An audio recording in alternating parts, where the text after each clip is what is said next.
It's all about truth. All of it. Every single thing. All boils down to the truth.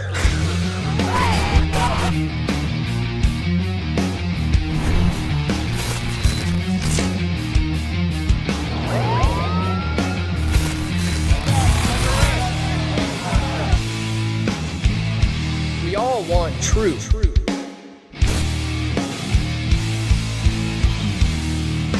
The truth will set you free. All right, welcome to the broadcast, ladies and gentlemen. We are live. I'm Dan Dicks, your host. This is Press for Truth Live. I'm going to be live here for the next little while.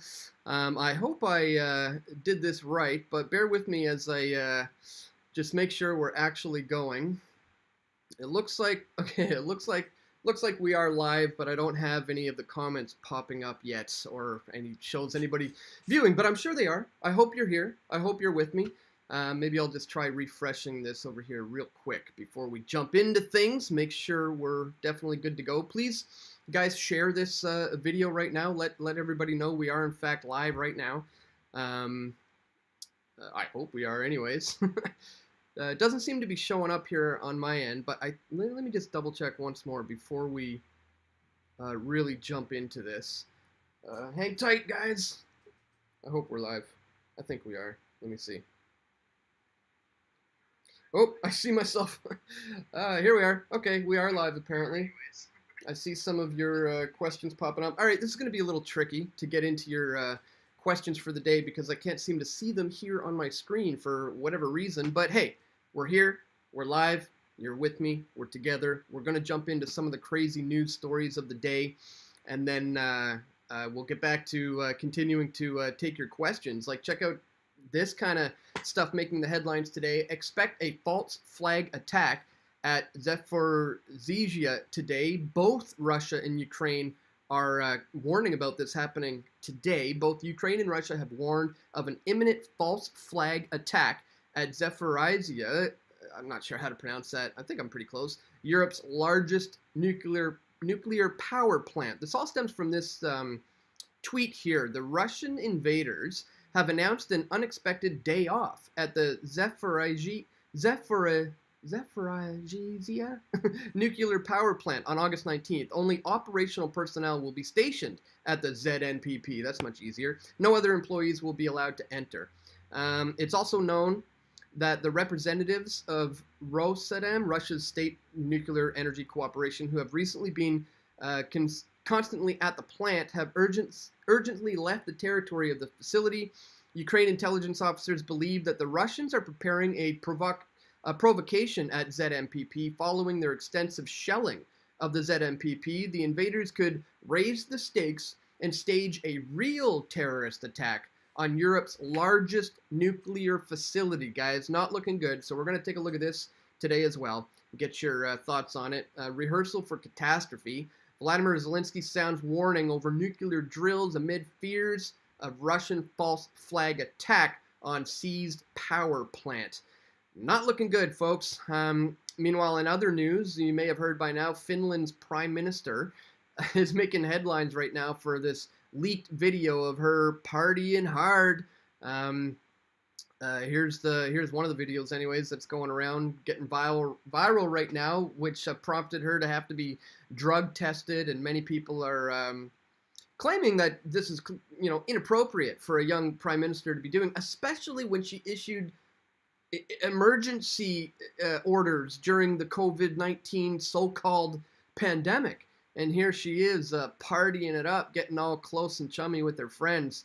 As we see here, Chris Tomlinson says, pretty sure the guy who looks like he's kissing Finnish prime minister on the neck in this clip isn't her husband. And yeah, here's that clip. See if I can get this to play. It's a little choppy right now. Well, anyways, we'll play it a little later, but here clearly is a man who is not her husband, as you can see in these still images, kissing her on the neck. So we'll also take a quick look at this. Finland's Sanna Marin fights for her right to party. Married leader 36 says nothing inappropriate happens in leaked video after her dancing intimately with pop star at 4 a.m., but submits to a drug test as she defends her wild night out. Again, she's the one who, called an emergency due to the so-called pandemic and is now out there living it up, as she told her people not to. In related news, it looks like we're a little bit choppy. Hopefully it's not too bad. COVID-19 surges in Saskatchewan. Shahab says to mask up. Residents should now consider once again wearing face coverings in indoor public spaces as caseloads rise. Saskatchewan's top public health official says it may be time to use masks in public again. I've been warning about this for a while now, that we're just in the calm before the storm, the eye of the hurricane, so to speak, and Saskatchewan now is jumping the gun before the next fall wave. In other news, look at this blatant case of absolute racism.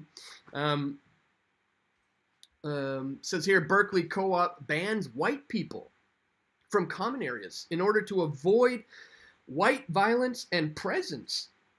And all students are trying to sign in are asked to declare their race. This is pretty blatant racism if you ask me, but some people will say that's, you can't say that because there's no such thing as racism when it comes to white people. Just unbelievable. So we're going to talk about all of this, guys, and much, much more in this video. Just really quickly, before we do, I'd ask that you check me out here at pressfortruth.ca/donate if you appreciate my efforts to bring you this information.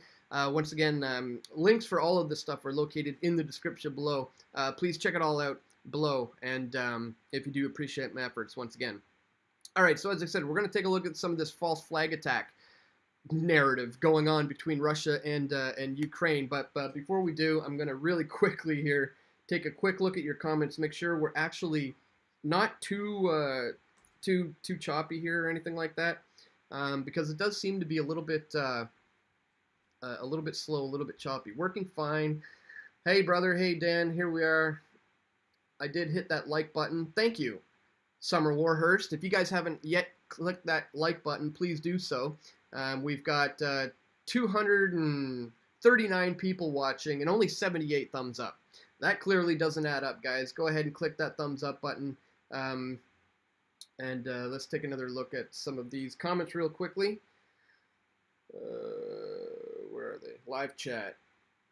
And if you have any questions, guys, put them in here in the live chat. I'm going to do my best to address them. Hi, Dan. You're a truth hero. Thanks for the live coverage of the dark day in Ottawa. Yeah, that was pretty wild.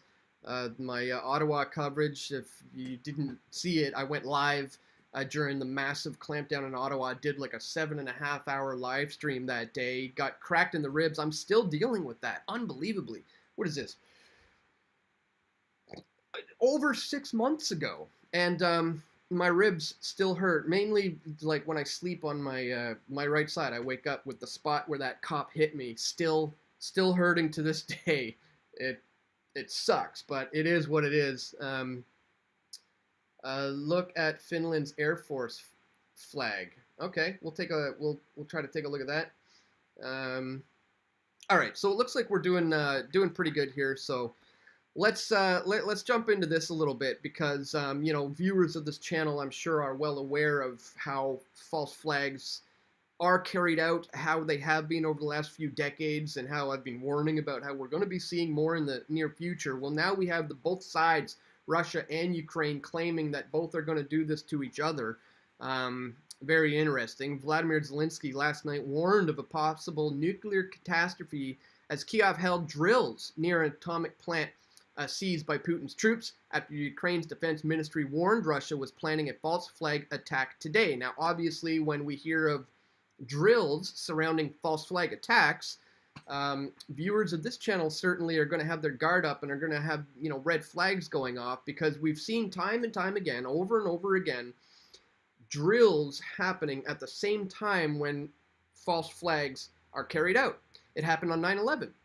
There were a number of drills being taking place in the air. There were Air Force fighters flying around saying, "Wait a minute, is this a drill or is this the real thing? Are we talking about a real-world scenario?" And a great deal of confusion. It was the same with the 7/7 bombings in London. There was a drill going on at the exact same time of that, adding to a great deal of confusion about whether or not it was a real event or it was the drill. And obviously, if any of the bad actors involved in this get caught, they can just claim that they're taking part in the drill. And this is kind of like their modus operandi. We've seen it so many times over and over and again. I just had a few other examples in my head, but they've escaped me. But there's time and time again, this is how these things are done, where you carry out the drill, and then at the same time as the drill, the real events unfold.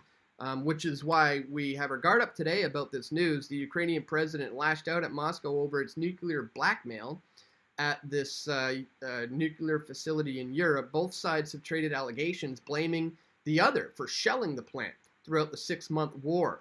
Russia seized the site in early March and has turned it into a base from where it can hit nearby towns, meaning Ukrainian forces cannot fight back without a risk of causing a widespread disaster in which deadly radioactive fallout is released. But Ukraine's defense intelligence agency last night warned Moscow had told its workers at the plant not to report for duty today, stoking fears of a false flag attack on the plant is imminent. Intelligence officials said staff with Russia's Rosatom nuclear power plant company had left the site, but gave no further details to what a possible incident could look like. And says here, this deliberate terror on the part of the aggressor can have a global catastrophic consequences, said Mr. Zelensky, said of Russia's alleged attack on the plant thus far. The UN must ensure the security of the strategic object, its demilitarization and complete liberation from Russian troops. Not looking good, guys. Here, the head of Ukraine's state nuclear energy agency claimed that 500 Russian troops and 50 armed vehicles were there at the plant, which is still being operated by Ukraine engineers, but Moscow dismisses those allegations as completely fabricated. So who are we to believe here? Russian foreign ministers insisted yesterday that the Ukrainian military must be forced to cease shelling at the Zaporizhzhia power plant to prevent nuclear disaster. And here's photos of the drills going on. This is workers in, hazmat suits practicing their evacuation of an injured man, scanning him for radiation. This is all happening during drills going on right now. But, in my experience, obviously, when they announce things that are going to happen publicly on the news, coming from intelligence officials and military men and their country's leaders, it's usually a little bit of a distraction. Maybe a limited hangout and perhaps some preconditioning. But I actually don't think we're going to see anything take place at this nuclear facility today, as the Russian and Ukrainian forces are claiming. But this is preconditioning society and getting people ready for such a thing to come down the pike in the near future. And people will already be preconditioned and ready to think to themselves that this was carried out by the big bad Russians, or vice versa, depending on who you're watching on the news that day. Let me just see if I have any of these comments coming in here on my computer yet. No, we don't. Oh well, that's okay. I will check back right here and see if you guys have any comments about this latest talk of a false flag attack at this nuclear facility that's located in Ukraine, which is apparently being taken over by the Russians since the beginning of this. Let me know what you think. So let me just quickly check on these comments here as well. Hi, Dan from Sydney, Australia. Hi, free to check. All right. Just bear with me, guys. I'm just scrolling through on my phone here to see if we have anything, any new comments popping up. Let me make sure this chat is active. Just like Events 201, which was like a drill, says John Steffies. Yeah, exactly. 201 is a good example. This, of course, is the World Economic Forum teaming up with the likes of, Bill Gates and others who put on this scenario, this fake scenario where they imagined what the world would be like in a post-pandemic world, in case you didn't know, this happened in 2019, like October, I think, before anybody even knew about anything called COVID-19. They already had a drill for it. In fact, the very same people have recently held a new drill involving a cyber polygon. And now what we're dealing with is a cyber attack that would be blamed on hackers as part of a false flag, but the cyber attack would lead to global breakdowns in supply chains. So that's another interesting one, because we saw the scenario of Event 201 play out to a T, exactly as they imagined it. Well, the very same people have recently come up with a new scenario of global food shortages and supply chain breakdowns due to a hack into the system and the whole internet getting taken over. This is something to pay very close attention to as well moving forward. Guys, I want to remind you to click that thumbs up button if you're just tuning in now. We got all kinds of crazy stuff covering in the news today. In case you missed it, we were talking a little bit earlier about the Prime Minister of Finland going on a bit of a party. Leaked footage shows her dancing rather intimately with a number of people, just totally cutting loose. And this video appears to show her, looks like she's making out with a dude who's clearly not her husband. So in this headline, when she says nothing inappropriate happens, well, I mean, there's a man kissing you on your neck right here. Let me try to refresh this real quick because the video's not playing. But I mean, yeah, he's clearly kissing her on the neck, and she responds by, putting her hand around him. Right here, watch. There, kissing on the neck, right? And she puts his hand on the back in response.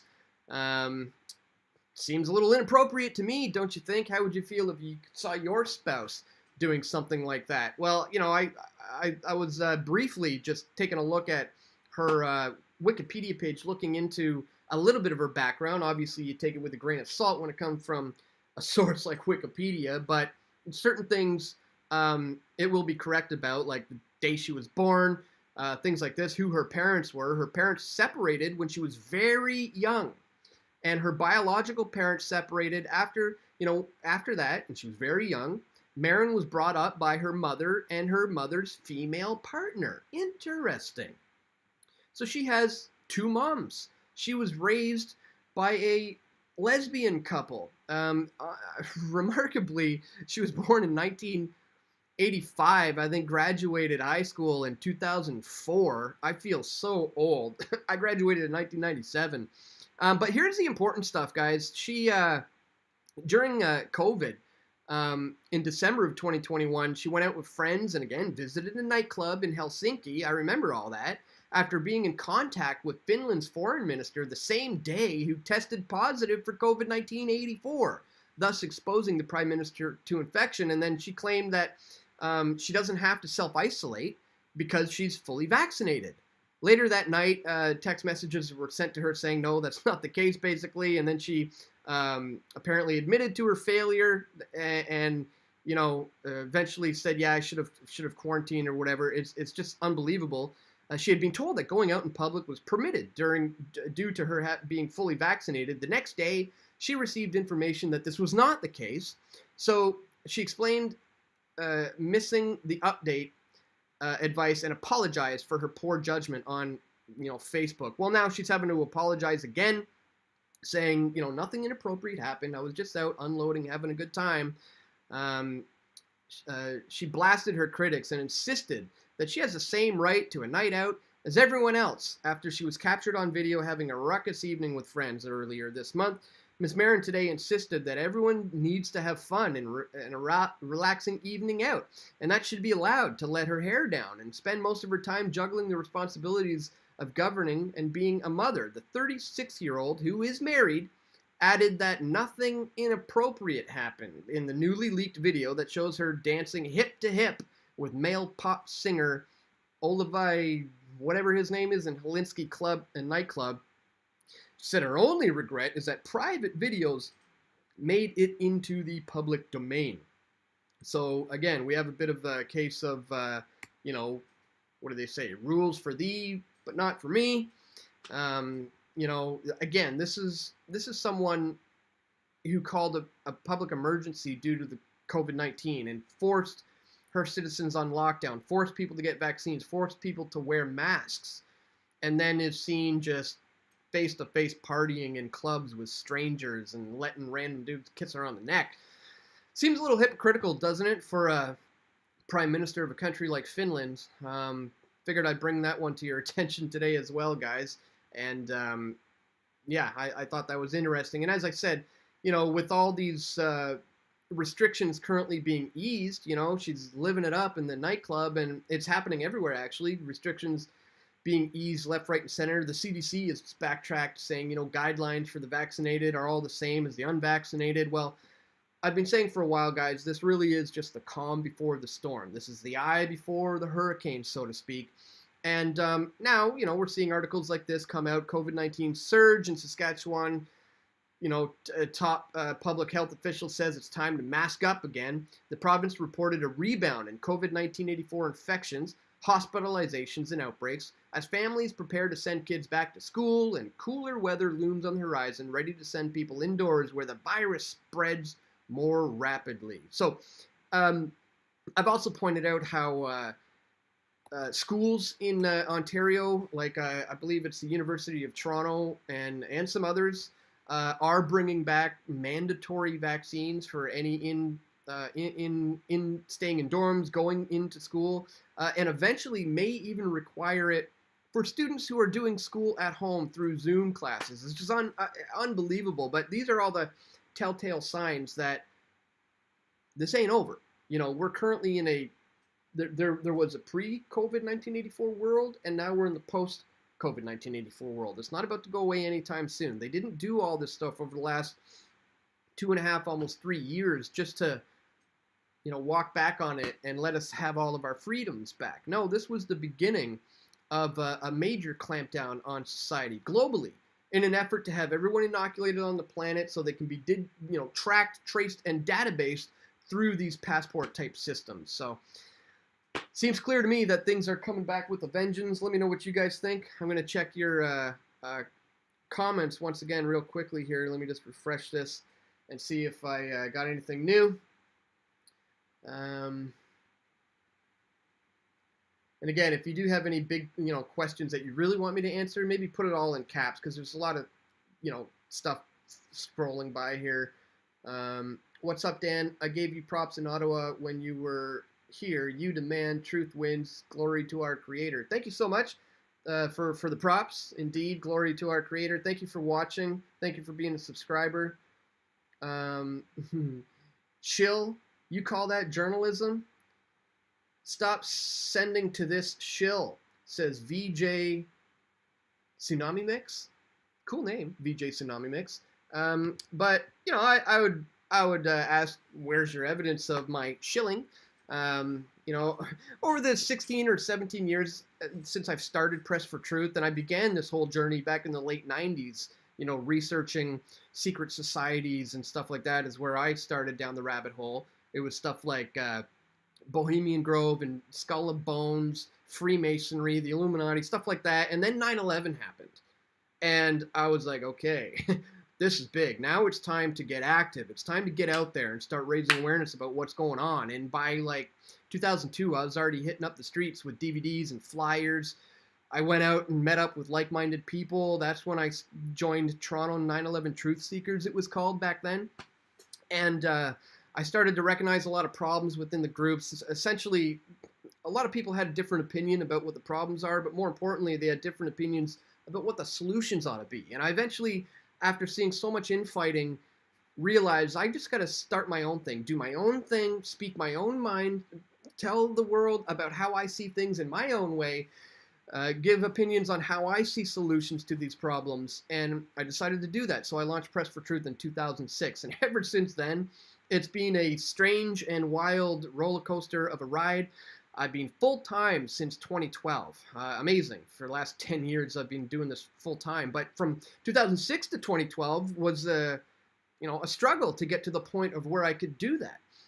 And all along the journey, there's been people who have been claiming I'm a shill, I'm government controlled. I'm controlled opposition. I'm some sort of an agent who's being planted here. There have been documentary films who have claimed that I was a crisis actor who took part in Sandy Hook. Uh-oh, these words are probably going to trigger the algorithm here, but I don't care. I'm not going to censor myself, that's for sure. But it's just crazy, and I always find it funny. Those people who often make those claims are just keyboard clicking SJW type people who are really just jealous about other people's ability to reach an audience when they don't have one. So anyways, if you do have any evidence there, VJ Tsunami Mix, send it my way. I'll certainly check it out, and maybe other people can as well. All right, let me scroll through here, see if there's anything that I missed. Dan, say my comment, says Nathan McDonald. I'm scrolling back. I don't see a comment from you. You know, YouTube does live delete comments, even on live streams. People often say that too. They're like, my comments keep getting deleted. Pfft, this Dan guy thinks he believes in free speech and then deletes my comments. Like, no, I don't. I've never deleted anybody's comments. I don't censor anybody.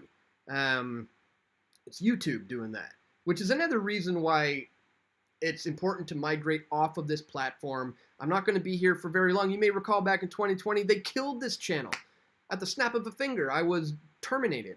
I didn't have any copyright strikes. I didn't have any community guidelines strikes. Everything was on the up and up, and all of a sudden, they just terminated my channel. And I thought it was gone. 7 whole months went by without me having a channel, and I started building up my Odyssey and my BitChute and all my other platforms. Then all of a sudden, out of the blue, I get a tweet, actually, from YouTube. They tweeted at me saying, "We apologize. Sincerely, we've made a huge mistake. We're so sorry about any inconvenience this may have caused. We've reinstated your channel for you." And I was just like, okay, all right, wow, thank you. Well, not really thank you, but, you know, more like, okay, I will continue to use this because I have over 250,000 subscribers here, and this is where a great deal of the people come where they need to hear this information the most, you know? I could go live on these other platforms, but I'm really just preaching to the choir and speaking out into an echo chamber, essentially. But here is where I need to reach the masses who need to see this info the most, which is why I decided to go live here on YouTube today. Anyways, guys, I'm totally getting off track here. Let's get back into some of the things we were going to talk about in the news today, like this one. Blatant case of racism. Berkeley Co-op bans white people from the common areas to avoid white violence and presence. An off-campus co-op for students at the University of California, Berkeley, named the Person of Color Theme House, has banned white guests from entering common areas. A list of house rules revealed that occupants were told many POC moved here to be able to avoid white violence and presence. So respect their decision of avoidance if you bring white guests. While the student's house aims to have an inclusive environment, the rules specifically state white guests are not allowed in the common spaces, according to the list, which was posted on Reddit. The accommodation, which is located close to Berkeley's campus, is a 5-story, 30-room home that can house up to 56 students. But the rules, which were leaked on social media, caused an outrage, many people slamming the restrictions as racist. Of course it is, and others came forward and revealed their experience living in the co-op. One mixed-race Reddit user, who claimed to have lived at the house, said that their presence as a light-skinned person was not received well, and they said members called them slurs, and they were even not allowed to let their dad enter the house because he was white. I mean, that's just about as racist as it gets. The house was set up as part of Berkeley's Student Cooperative, a program designed to bring affordable housing to students in California's Bay Area, and aims to provide housing to low-income, first-generation, immigrant, and marginalized students of color. According to the rules, people that live there should avoid bringing family and parents and members that express bigotry, because queer, black, and indigenous members should not have to avoid common spaces because of homophobic or racist parents and family members. Please, just end it all now. Please, Lord, come back. This is just, This is just wild. Gilmore also said the university does have its own theme programs, but no such policies like this one are there. Just unbelievable stuff. Under BCC's anti-discrimination policy, acts are prohibited if they discriminate against any BCS community members on the basis of qualities such as age, gender, and sexual orientation. Guys, I'll put links to all this stuff in the description below, but have you ever experienced anything like this yourself? I actually have a crazy story of firsthand experience of dealing with racism myself. I totally experienced racism, hands down 100%. I was working long time ago. I was a manager of a Sunrise Records. I was at the corner of Yonge and Bloor, downtown Toronto. And that particular day, the other manager was on hand, and usually we're not working at the same time, but this day we were. So while he was working the back of the floor, I was standing at the front, and this is something that we do every day. Managers, and sometimes when we don't do it, we'll have somebody else do it, and you stand there near the front just to keep an eye on things, keep an eye on the whole store in general, because sometimes we would have people run in, grab stuff off of something and run right out the front door and try to steal stuff, or there was a lot of troublemakers at Yonge and Bloor, so we would just kind of stand watch there. And I'm not singling anybody out, I'm just watching everybody, right? And I remember just standing there one day, looking around my store like I always do, and out of nowhere, this older man, a black gentleman, probably in his 50s, came up to me out of nowhere. I don't even think I ever looked at him once, to be honest. But out of nowhere, he comes up and says, why are you standing there staring at me? What, you got some kind of problem? You think I'm going to steal? What's your big deal? And I'm just like totally taken aback. I'm like, whoa, what's going on here? I'm not singling you out. I'm doing what I do all the time. The guy got so irate and mad, started shouting so angry, calling me the white devil, that the second manager, my boss at the time, heard all this, and he had to come over and intervene and interject before this guy got violent. And I'm just standing there completely in shock of this guy accusing me of being racist.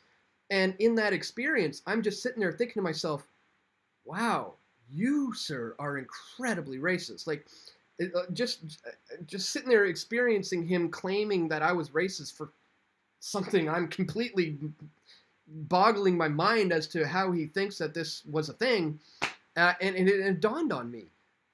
He came in there with some sort of a prejudice, and he thought that this white boy is watching me, which I wasn't. I'm looking at everybody equally in the store, and accused me of being racist. And that was the first time that I experienced racism firsthand.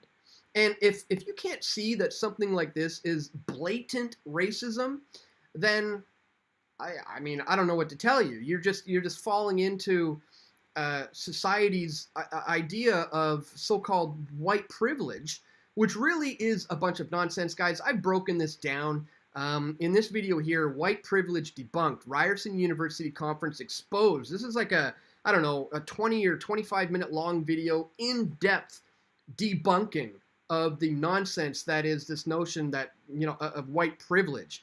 I also said it in, oh, here it is, yeah, on YouTube. White privilege debunked, Ryerson University conference exposed. I decided to dress up all nice and dapper for this white privilege video. But really quickly, I did put out a video. It's here featured on my homepage on my channel. It's called These 10 Things I Hold to Be True. Allow me to explain. And if you haven't seen this, guys, please give it a watch. But here's just a little segment of like a snippet of some of my views on this idea of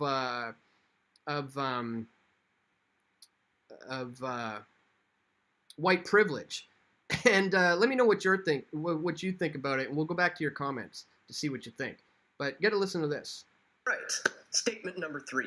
White privilege is a myth. According to many on the left, if there is inequality of outcome, well, that must mean that there's a group of dominant white men who have created a system which favors unfair advantages over other races. The line of thinking goes, if, for example, you are black and you are unsuccessful, it's not because of the choices you've made, and the amount of effort that you've put in towards being successful. But no, it's because there are powerful white men who have conspired against you and they hold an advantage over you. This is just simply not true. White privilege is the imaginary belief that all your problems in life are not your own fault, nor are they curable by you being an individual taking responsibility for your own life. White privilege encourages its proponents to instead blame white people for all their problems, as well as any political, social, or cultural problems we're facing here in Western society. White privilege is a racist concept that promotes neglecting your own responsibility for your own beliefs and actions in the world. It's a racist concept that places all the blame for all the world's ills and your own personal problems on a single racial group.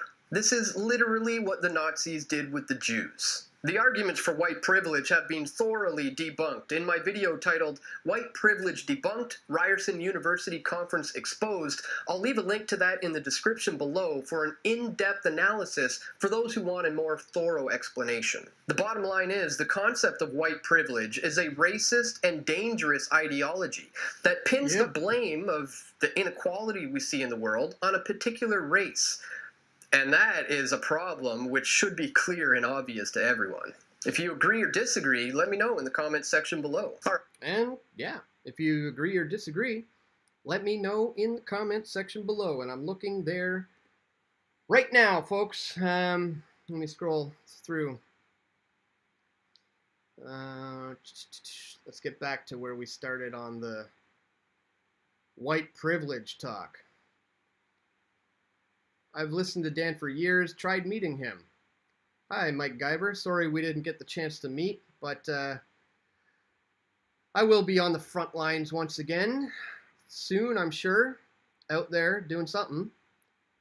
And maybe we'll have a chance to meet. So the answer to racism is more racism, says Sun. Yeah, exactly. Good point. I mean, how people can't see this for what it is mind-boggling. Let's see.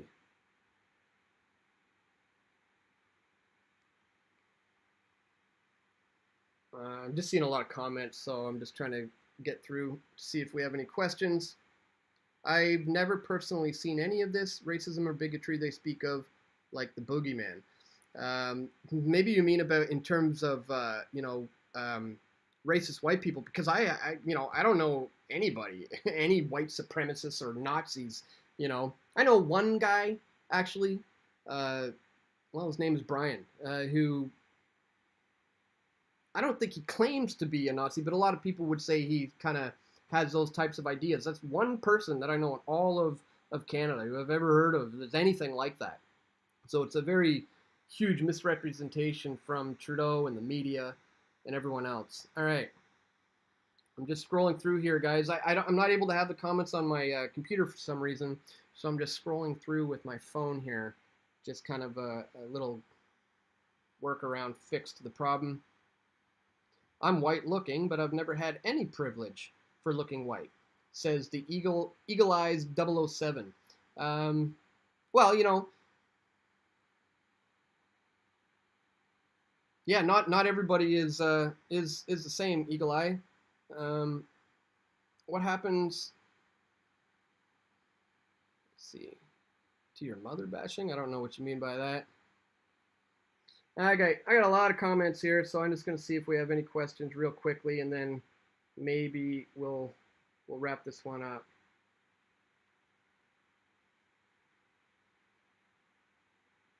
All right, people are basically having conversations amongst themselves right now. I'll check back on that in a minute, but yeah, let me know what you guys think on that. Is it blatantly racist, or am I am I going for a bit of a stretch? Just a recap, in case you're just tuning in. Earlier, we talked about this apparent expected false flag attack coming today that both Russia and Ukraine were warning about on a nuclear facility in Ukraine. A lot of this stemmed from this one particular tweet from Stratcom Center UA, and then we took a quick look at this Daily Mail article sounding the alarm about false flags coming from both sides, apparently Ukraine and Russia, potentially. We looked at the Prime Minister of Finland partying it up, apparently seeming to make out with some dude who is not her husband, and then going on the media the following day saying nothing inappropriate happened. Again, this is the same prime minister who called for a state of emergency and had her people locked down, force vaccinated, and masked, but not the same rules for thee, apparently. Looks like masking is coming back in Saskatchewan. This is, again, just foreshadowing of the things that will be returning in the fall. Get ready for more restrictions. Get ready for a clampdown on your rights again. Get ready for shutdowns and lockdowns. I hate to say it. I don't want to sound like defeatist or pessimistic, but it's reality. As I said, we're in the post-COVID 1984 world. They didn't work this hard to take away our freedoms just to simply easily give them back to us. And finally, I wanted to bring this one to your attention today as well, because to me, it's a blatant case of racism against white people. But apparently, you can't say that in this day and age. That's simply not something you should be talking about. Guys, once again, thank you so much to everybody who has stuck with me over the years. If you have never donated, you don't have to. Of course, you can continue to consume my content for free, as you have been for the past 16 years or so. I'm going to continue to put out all my content for free. There will never be a paywall here. You can watch all 5 of my documentary films for free just by clicking right here. You can watch all my videos all the time for free. You will never have to pay for my information. But if you do appreciate that I do that, I would ask that you check me out at pressfortruth.ca/donate. As soon as this live stream is over, maybe you could take a little bit of time to support channels like this who counter all the propaganda that we're currently bombarded with coming from the mainstream, to try to bring you the truth of what's going on in the world, or at least how I see things. Again, if that's something you guys appreciate, please check the links in the description of this video to find out how you can donate to me here at Press for Truth. Also, guys, I want to remind you that this platform sucks. You should be watching me on Odyssey, BitChute, Rumble, Minds, Float, Bastion, and Hive. I'm on 8 different platforms that I post to every day. Every video that I make goes on 8 different platforms. And any day now, just like it happened back in 2020, this channel is going to be terminated again. Just like that, I'll be gone. And people will be like, hey, I wonder whatever happened to that Dan Dicks guy in Press for Truth. You know, he was putting out good stuff. I wish I heard from him. That's what happened. I disappeared for 7 months. Not really. I continued banging out daily videos all summer long. And then all of a sudden my channel was reinstated. And all these people were like, whoa, you're back. Man, I haven't seen anything from you in like half a year. Glad you're back. And it's like, no, I haven't gone anywhere. I've been posting every day. You need to look elsewhere outside of YouTube. So if you go to my channel, or sorry, my website, you'll see a banner at the top which will have links to all the different places where you can subscribe to me on. In the description of this video are links to all those 8 different platforms to where you can subscribe to me on. I highly encourage you to do so, guys, because as I said, my days are numbered here. I'm only going live here today because this is where a great deal of the people we need to reach the most are. So I wanted to go live today here at YouTube to attempt to do that. Maybe you could help share this stream with your friends and family, people who you think need to see this stuff the most. And once again, I want to thank you for watching. I'm going to check this chat one last time before we go. We got a lot of goodbyes already. Thank you so much, guys. Hey, Dan, love you, brother, says Jason Strope. Thank you so much. Seen you around many, many times over the years. You do a great job, Dan. Thank you, Seth Black. Greatly appreciated. Great work. Brother, says Mike Guyver. Thank you. Appreciate it. Yeah, forget about the tube. I'm out. Good call, VB. Thank you for that. This platform does suck, says La Grosse Patate. Agreed. It really does. You know, I poured my life and soul into this for the last 16, almost 17 years, only for them to just discard me. I'm totally shadow banned. I haven't gotten a single new subscriber in like a year and a half. You know, I'm like locked in at 271,000 subscribers. This channel should be way bigger than it is, but whatever. I'm not too concerned about that. I've got other platforms, much better platforms, that I can continue to reach people on. Thanks, Dan, says Lily. Dan, Zach K. Hubbard can show you some real truth for your audience can't deny. He's a genius on deciding the occult. Maybe you mean decoding the occult. Cool. I'm not really familiar with his work, but that's, as I said, going back to my beginnings. That's what I kind of got into in the beginning. Netherland loves you, Dan. Thank you so much. Roger Hop, really appreciate it. He says, I have a Canadian flag. You're much like the Freedom Convoy truckers. Good on you. Great job, says on Authenticity Seeker. Thank you so much for tuning in. Stay safe out there. Dan, says Nathan McDonald. Thank you so much. Oh, he's in your chat. Okay, I'll go back. I'm going to go back and look through the chat. There's a lot of stuff here, so I can scroll back here as soon as this one is over. Wow, just looking at my myself here, I'm like, oh man, I need a haircut. Well, guys, that's all for today. I once again just really enjoyed being here with you, able to interact with you. I want to start going live outside of this platform. I've gone live a number of times on Odyssey. So if you're not subscribed there, be sure to odyssey.com/pressfortruth. Again, links for all of this stuff are located in the description below, because next time I go live, it will most likely be there or elsewhere other than here. But I figured I'd do it for today. Anyways, that's all for today, guys. Once again, I want to thank you so much for tuning in. Don't forget to please check all the links in the description below if you want to support my efforts to continuously bring you this information. And that's all for today, my friends. Thank you so much.